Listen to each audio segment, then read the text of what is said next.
बिस्मिल्लाहिर्रहमानिर्रहीम। अस्सलाम वालेकुम स्टूडेंट्स, कैसे हैं आप? उम्मीद है कि आप सब खैरियत से होंगे। ओके बेटा, आज हम सबक काहली के इक़्तिबासात की तशरीह करेंगे। इक़्तिबासात की तशरीह के लिए आपको जो इबारत दी जाए, आपको जो नसर पारा दिया जाए तो आपने सबसे पहले उसको 2-3 दफ़ा पढ़ना है। यानी उसका जो नफ्स मज़मून है उसको अच्छे से समझना है। समझने के बाद फिर आपने उसको क्या है, उसकी सलीस या तशरीह आसान लफ्ज़ों में, आसान इबारत में करनी है। यानी कि उसको खोल कर और ख़ूब अच्छे तरीके से उसकी वजाहत करनी है। अगर उसमें किसी वाक़े की या किसी तलमी का ज़िक्र हो तो उसको भी आपने खोल कर बयान करना है। इसके अलावा आपने उसमें कुरानी आयात का तर्जुमा, अहादीस या किसी का कौल भी लिख सकते हैं। ओके, राइटिंग का ख़ास ख्याल रखना है, कटिंग बिल्कुल भी नहीं करनी। अगर कोई सेंटेंस आपसे बाय मिस्टेक लिखा जाए तो उसको क्रॉस लगाने के बाद आपने उसके ऊपर यानी कि उसकी छोटी सी ब्रैकेट बनानी, उसके ऊपर छोटा सा क्रॉस लगा देना है ताकि देखने वाले को समझ आ जाए कि ये आपने क्या है, आपसे बाय मिस्टेक लिखा गया है। तो आपने उस पर बहुत ज़्यादा कटिंग नहीं करनी कि पूरा पेपर ही आपका बहुत ज़्यादा डर्टी लगने लग जाए। ओके, इस चीज़ का ख़ास ख्याल रखना है। राइटिंग कैसे ठीक होगी, राइटिंग ठीक करने के लिए भी कुछ हमने इस असूल आपको बताए हुए हैं, उसको आपने फॉलो करना है। उसके अलावा राइटिंग ठीक होती है बार बार लिखने से। तो आज हमने आपको क्या है, सबक काहली के भी कुछ पैराग्राफ्स दिए हुए हैं इक़्तिबास के, जो कि आपके सामने हैं कि 1 था 5 पैराग्राफ्स हैं। इसको आपने क्या करना है, इनकी प्रैक्टिस करनी है। इनकी प्रैक्टिस कैसे करनी है इसका भी थोड़ा सा आपको तरीका बताते चलूँ कि आपने जितने पैराग्राफ है सब पैराग्राफ्स को आपने अपनी बुक पर हाईलाइट कर लेना है। हाईलाइट करने के बाद इनके अल्फाज मायने आपने लिखने हैं। अपनी बुक पर ही लिख लीजिएगा जहाँ पे आपने पैराग्राफ हाईलाइट किए हैं। और आपने जो अल्फाज मायने हैं, अल्फाज मायने कहाँ से लिखने हैं, अपनी बुक से नहीं लिखने हैं, ना किसी बुक की बुक से लिखने हैं, बल्कि कोशिश करनी है कि आपने इसके अल्फाज मायने किसी डिक्शनरी से लिखने हैं ताकि आपको डिक्शनरी में दिए गए अल्फाज के सही तलफ़्फ़ुज़ का भी पता चल जाए। इसके अलावा जब आप अपने अल्फाज ढूंढेंगे तो उसके साथ साथ आप बहुत से अल्फाज भी आपकी नज़रों से गुजरेंगे और आपकी वोकैबुलरी में भी इजाफा होता जाएगा। और साथ में ये भी पता चलेगा जो ये अल्फाज मायने हैं उसके वो ग्रामर के लिहाज से वो क्या है, ग्रामर के रूल से वो अल्फाज क्या है, इसकी भी आपको वजाहत होती जाएगी। देखिए कितने फ़ायदे हैं आपको डिक्शनरी यूज़ करने के, तो आपने इसके साथ साथ डिक्शनरी भी यूज़ करनी है। ओके, इसके अलावा आपने सबक काहली के साथ ही इसके क्या है, नोट्स बना लेने हैं हवाला मतन के। यानी कि इस पैराग्राफ जो आपके हैं उनका आपके पास एक नोट्स बन जाएंगे। जैसे आप ऊपर लिख लेंगे सबक का उन्वान क्या है, काहली, फिर इसके मुसन्निफ़ का नाम लिखेंगे, फिर इसकी सिनफ़ क्या है, फिर आप लिखेंगे इसका माखिज़ क्या है। इसको आप लिखने के साथ ही आपका ये क्या है, एक मुकम्मल नोट्स तैयार हो जाएंगे। जब भी आप इसकी तशरीह याद करने लगेंगे या इसकी तशरीह की प्रैक्टिस करने लगेंगे तो आपको एकदम याद आ जाएगा, फ़ौरन याद आ जाएगा, क्योंकि आपके सामने लिखा हुआ होगा।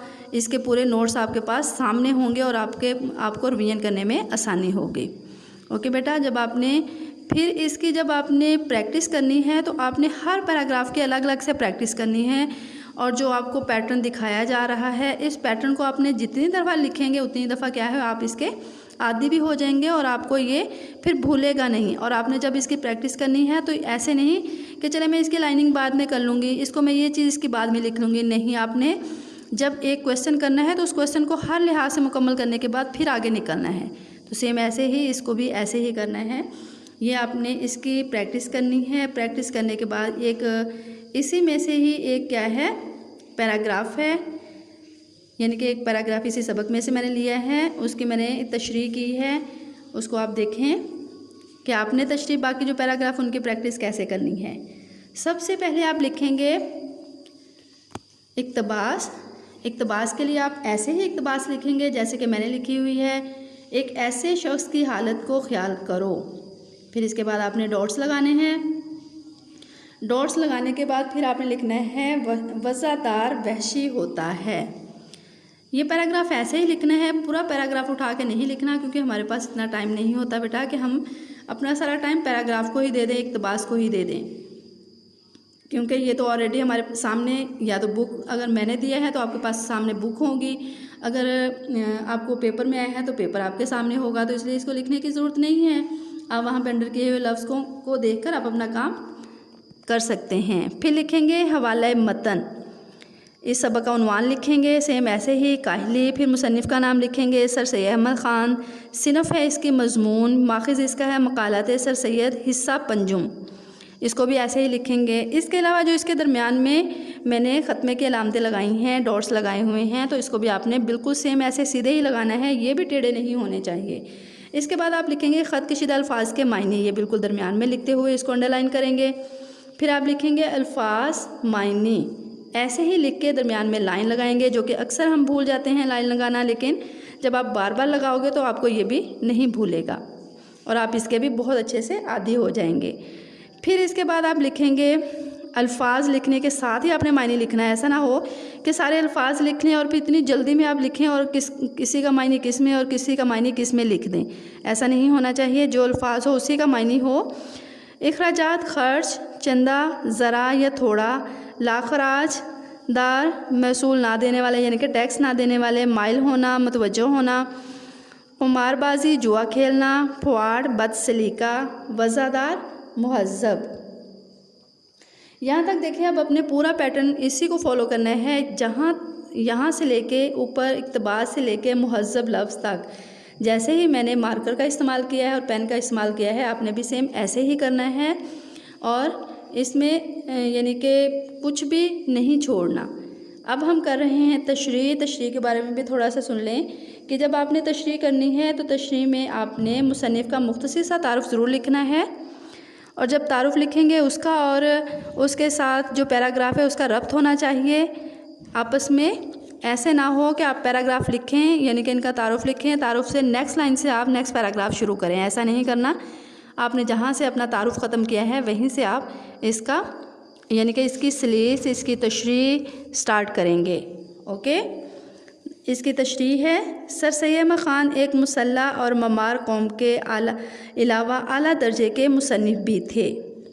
आपने उर्दू में मज़मून सिनफ़ को रिवाज दिया। आपका असलूब निगारिश सादा, सहल, बेसाख्ता और तसन्ना से पाक है। अब देखिए, यहाँ तक ये हो गया इनका तारुफ़। अब इसके साथ ही तशरीह मैंने स्टार्ट की है। तशरीह देखिए मैंने अलग से स्टार्ट नहीं की बल्कि इसके साथ से स्टार्ट है। आप भी ऐसे ही करेंगे, मैंने अलग पैराग्राफ नहीं बनाया। तशरीह तलब इक़्तिबास में मुसन्निफ़ बयान करते हैं कि इंसान जिसको मेहनत व मुशक्क़त नहीं करनी पड़ती और इसकी आमदनी इसके अखराजात के लिए काफ़ी है, तो ऐसा शख्स आहिस्ता आहिस्ता ऐशो इशरत की तरफ माइल हो जाएगा। इसके बाद सर सैयद अहमद ख़ान ने उमरा, जागीरदारों, टैक्स ना देने वालों की मिसाल दी है, जो ऐशो इशरत का शिकार होकर अपनी तमाम दिली क़ुव्वतों को यानी कि दिल की क़ुव्वतों को बेकार छोड़कर ज़वाल का शिकार हो जाते हैं और आज़ादी जैसी नेमत से हाथ धो बैठते हैं।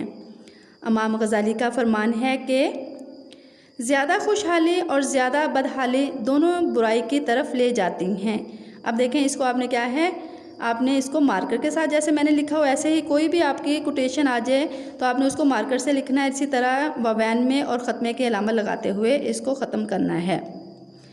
फिर नेक्स्ट स्टार्ट करेंगे। मुसन्निफ़ मज़ीद लिखते हैं, ये भी लिख सकते हैं। अलगर्ज़ मुसन्निफ़ कहते हैं या अलगर्ज़ के, ये भी कर सकते हैं। ऐसा शख्स ऐशो इशरत में पड़ कर बुराइयों का हिस्सा बनता चला जाता है, ख्वाहिशात की तकमील इसका मकसद हयात बन जाता है। लजीज़ खाने पसंद होंगे, ऐसे शख्स को खेल तमाशे देखने की भी आदत बन जाएगी। यही बातें जंगलियों और वहशियों में होती हैं। अलबत्ता इन दोनों में फ़र्क ये होता है कि वो बदसलीका, अजड और गैर मुहज़्ज़ब वहशी होते हैं, जबकि ये एक ज़ाहिरी रख रखाव वाला और कदरे मुहज़्ज़ब वहशी होता है। यानी कि ये वाला जो शख्स है ये मुहज़्ज़ब तो होगा लेकिन क्या होगा वहशी ही। अब देखिए, यहाँ तक हमारी तशरीह कंप्लीट होती है। कंप्लीट करने के बाद मैंने भी इसको क्या है ख़त्म किया है लाइन लगा के। ऐसे ही आपने इसको लाइन लगा के ख़त्म करना है। पीछे देखें, मैंने तशरीह जब मेरी स्टार्ट हुई तो लास्ट में एक लाइन मैंने छोड़ते हुए नेक्स्ट पेज पे गई हूँ, ऐसे ही आपने भी जाना है। ओके, ये हमारा टोटली वर्क जो है इक़्तिबास की तशरीह का कंप्लीट होता है। अब आपने क्या करना है, दिए गए जो पैराग्राफ है इसकी आपने प्रैक्टिस करनी है। प्रैक्टिस के साथ साथ आपने पैराग्राफ नंबर 1 जो है वो आपने उर्दू नोट्स पर इसकी तशरीह करनी है। ओके, अब हम इसकी एक्सरसाइज करते हैं। सवाल नंबर 1 है, मुख्तसर सवालात के जवाबात तहरीर करें। नंबर 1 है, दिली कुआं को बेकार छोड़ देने का क्या मतलब है? इसकी हेडिंग है दिली कुआं को बेकार छोड़ना। आंसर है दिली कुआं को बेकार छोड़ देने का मतलब काहली है। लोग हाथ पाँव की मेहनत ना करने और कामकाज में सुस्ती करने को काहली कहते हैं, लेकिन असल काहली दिली कुआं को बेकार छोड़ देना है। बे है इसका, इंसान कब सख्त काहिल और वहशी हो जाता है? काहिल और वहशी, इसकी हेडिंग है, आंसर है यानी कि हेडिंग के साथ ही जब इंसान अपनी आर्जी ज़रूरियात का मुंतज़िर रहे और दिली कुआं को बेकार छोड़ दे तो वो सख्त काहिल और वहशी हो जाता है। जीम है, किसी न किसी बात की फ़िक्र कोशिश में मसरूफ़ रहना क्यों लाजिम है? जवाब है हेडिंग इसकी, फ़िक्र कोशिश की ज़रूरत। किसी न किसी बात की फ़िक्र कोशिश में मसरूफ़ रहना इसलिए लाजिम है ताकि हमारे दिली कुआं की तहरीक सुस्त ना हो और हमें हमारी ज़रूरियात के अंजाम करने की फ़िक्र और मुस्तैदी यानी कि तैयारी रहे। दाल है, कौम की बेहतरी कैसे मुमकिन है? जवाब है कौम की बेहतरी का तरीका। कौम की बेहतरी सिर्फ़ इसी सूरत मुमकिन है कि काहली को छोड़कर दिली कुआं को इस्तेमाल में लाया जाए, क्योंकि इसके बग़ैर कोई कौम कामयाबी से हमकनार नहीं हो सकती। नेक्स्ट सवाल है सवाल नंबर 2। सबक काहली के मतन को मद्देनज़र रखकर दुरुस्त जवाब की निशानदेही दुरुस्त से अलामत से करें। नंबर अलिफ है, रोटी पैदा करने के लिए नहायत ज़रूरी है। क्या चीज़ ज़रूरी है? नंबर 2 यानी कि मेहनत। बे है, लोग बहुत कम काहिल होते हैं। हाँ जी। नंबर 3 है, रोज़ाना मेहनत करने वाले। जीम है, हर एक इंसान पर लाजिम है। क्या लाजिम है? नंबर 4, अपने अंदरूनी कुआं को ज़िंदा रखे। नंबर दाल है, कौम की बेहतरी की तवक्का की जा सकती है। क्या करके? नंबर 1, काहली छोड़कर। क्वेश्चन नंबर 3 है, मौजूद अल्फाज से खाली जगह पुर करें। इसके सामने ही 4 वर्ड्स दिए हैं, इनमें से जो करेक्ट है वो यहाँ पे लगाते हुए इसको फिल करना है। नंबर 1 है, उठने बैठने चलने फिरने में सुस्ती करना काहली है।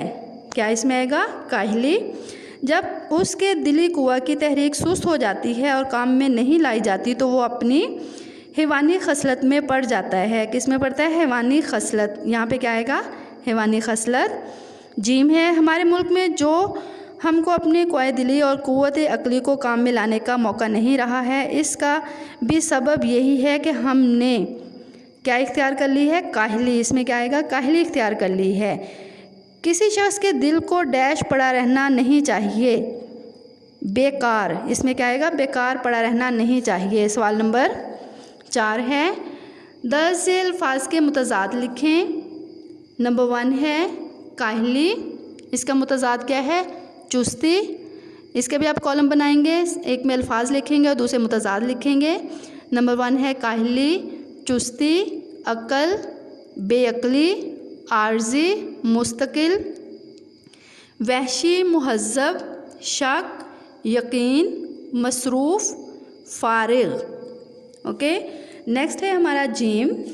दुरुस्त बयान के आगे, दुरुस्त और गलत के आगे गलत का यानी कि क्रॉस का निशान लगाएं। अलिफ है, दिली कुआं को बेकार छोड़ देना सबसे बड़ी काहली है। यस, ठीक है। बे है, हाथ पाँव की मेहनत और औकात बसर करने और रोटी कमाकर खाने के लिए ज़रूरी नहीं। हालांकि ज़रूरी है मेहनत, रोटी कमाकर खाने के लिए मेहनत ज़रूरी है। इस लिहाज से ये सेंटेंस क्या हुआ? गलत। जीम है, ये सच नहीं है कि लोग पढ़ते हैं और पढ़ने में तरक्की भी करते हैं। क्या है ये? गलत है। लोग पढ़ते हैं और तरक्की भी करते हैं, ये सच है, यानी कि सच नहीं है, गलत है। काहली एक ऐसा लफ्ज़ है जिसके मायने समझने में लोग गलती करते हैं। हाँ जी, ठीक है। इसके मायने को ही नहीं समझ पाते, इसलिए तो इससे वो छुटकारा हासिल नहीं कर सकते। तो इस लिहाज से ये भी क्या है?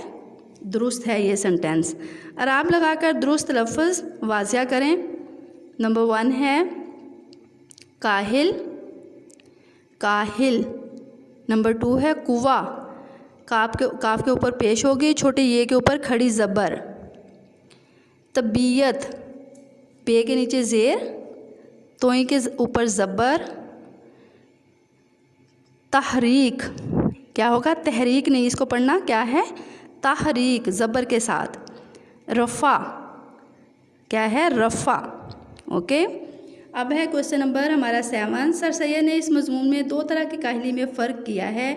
एक वो जो हाथ पाँव से मेहनत ना करने का नाम है, और दूसरी वो काहली जिसमें इंसान के दिली कुआं बेकारी में पड़ जाते हैं। सर सैयद दूसरी काहली को बुरी काहली करार देते हैं। गौर करके बताइए कि वो दिली कुआं को बेकारी का क्या मतलब है और इंसान कैसे दिली कुआं की बेकारी को के बाद हैवान और वहशी हो जाता है।